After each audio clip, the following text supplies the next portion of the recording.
Hi, I'm Holly Sizemore, Chief Mission Officer for Best Friends Animal Society, and this is Rose, my fabulous ex-street dog turned co-host. Welcome to Saving America's Pets. Did you know that in 2019, Delaware was the only no-kill state in the nation? Well, guess what? In 2020, a second state has joined the no-kill ranks. Can you guess which one? Find out and more incredible news about how 2020 was the best year yet for shelter animals.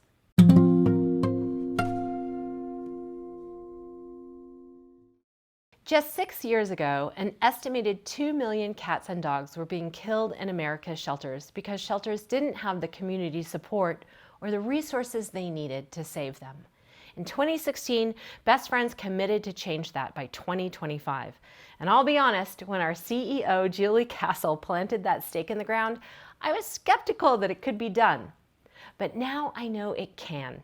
And Vicki Kilmer, Director of Business Intelligence and Strategy for Best Friends, is here to share that data behind my confidence that by 2025, every shelter in every community in the U.S. will reach a 90% save rate benchmark. Welcome, Vicki. Me and Rose are very happy to see you. Thank you. Good to be here. Tell us why it's so important to look at data in this way every year. Well, it's important for operationally a shelter to understand its data. It's important for Best Friends as we're working with shelters all across the country to band together for life-saving progress. And it's important to members of the community so that they can understand their role and their opportunity to be part of the solution. Great. So what's the big news? What do you got for us? Really great news for all of us, the collective us, that have band together towards our 2025 goal. When we declared that goal back in 2016, it really was that long ago.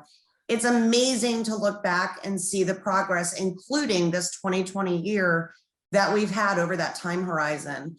An astounding 3.4 million dogs and cats saved and a 76% reduction of shelter killing. It's so powerful and compelling and motivating to keep going. We saw our life-saving gap from 2019 decrease by 44% in a single year, unheard of. We saw no-kill communities and no-kill shelters continue to increase. We're seeing no-kill shelters sustain at a higher rate. And yeah, lots of good news all around, but on the no-kill note, I've got to share one really big thing. We finally have a second no-kill state with New Hampshire joining the ranks with Delaware. Yay! Go New Hampshire. That's great news. And what did COVID have to do with all of this? Is this just an anomaly and we're going to go back to square one, or what are your thoughts on that? Yeah, the question on everybody's mind. So in my analytics area, we've been digging into this quite a bit, and from all different ways that we've cut the 2020 data, certainly there was a COVID effect, a 20% decrease in intakes alone, and massive reductions in non-live outcomes, which are great to see. But the big question is how much of this will hold and how much of this will backtrack as we start to evolve to whatever the new normal is going to be. And what we were able to tease out is that there definitely was the COVID effect, and there was an increased life-saving effect beyond that. So we're tracking the data really close, even in 2021 by month. And what we're anticipating is what we're seeing so far. And that is that there is a slow tick up, but not returning anywhere close to 2019 levels. Intake is still down 17%, deaths still dramatically down as well. Best Friends has been focusing on some of the states that need the most help. Those are some of our larger states: California, Texas, Florida. What did we see with those states? Amazing progress. Collectively, Texas, Florida, and California saved over 125,000 more dogs and cats just in 2020 from 2019. It was wow. Amazing. And Florida has a nice, interesting success story in that, you know, being one of our higher populace and one of our priority states, they're actually tracking way above the nation in terms of their percentage of no-kill shelters. They're actually at well over half of their shelters now being no-kill.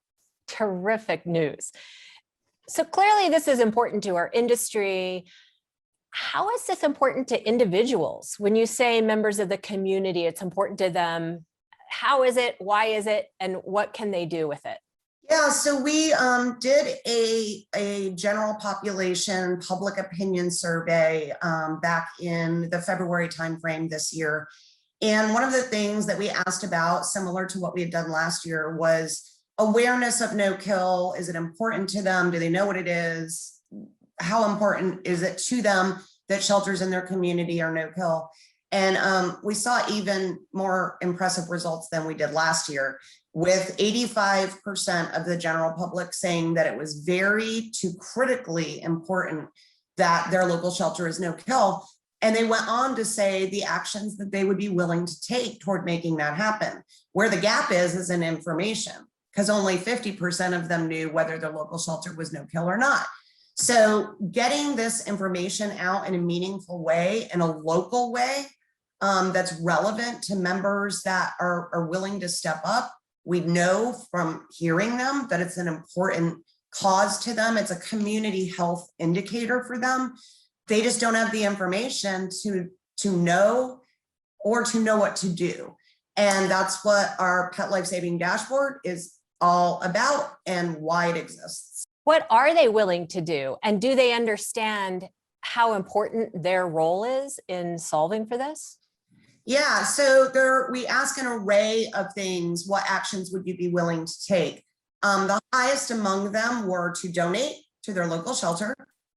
We always love hearing that. To sign a petition, so influencing local government, and to foster. And we saw that number significantly higher than last year. Yeah, 40% said that they would be willing to foster. That's huge. That's terrific, because it shows that the public wants to support their shelters. They're not blaming the shelter for what we know is a societal issue. They're willing to get in and help create the solution. Absolutely. Terrific news. Anything else you would like to add? Sure. I just want to invite everyone to please check out the newly launched and newly enhanced Pet Life Saving Dashboard. If you've been on it previously, you'll see a lot of changes and an enhanced experience that I think you all will enjoy. We were quite honored to win the recognition from Fast Company this past year for their Innovation Award in Data Science for our Pet Life Saving Dashboard. And this year it's even better, so check it out. Great, and we'll put a link to that in the description. So Vicki, thank you so much. We really appreciate you being here today. Thank you, Holly. I fibbed a little in my intro. It's not just the data that makes me believe, it's also the people out there in the shelters doing the work. It's seeing them work so hard to make it happen. It's seeing the shelters transform. The shelters who could never believe it possible, shelters that were left behind by our movement and sometimes their own communities, and not only transform the shelter operations into life-saving powerhouses, but also transform themselves into people with pride and hope and a shared belief that it can be done. 3.4 million lives have been saved between 2016 and 2020. That's a 76% decrease in the number of animals losing their lives. The number of no-kill shelters doubling in just 5 years because we believed and we bravely acted upon that belief. Thank you for believing and acting.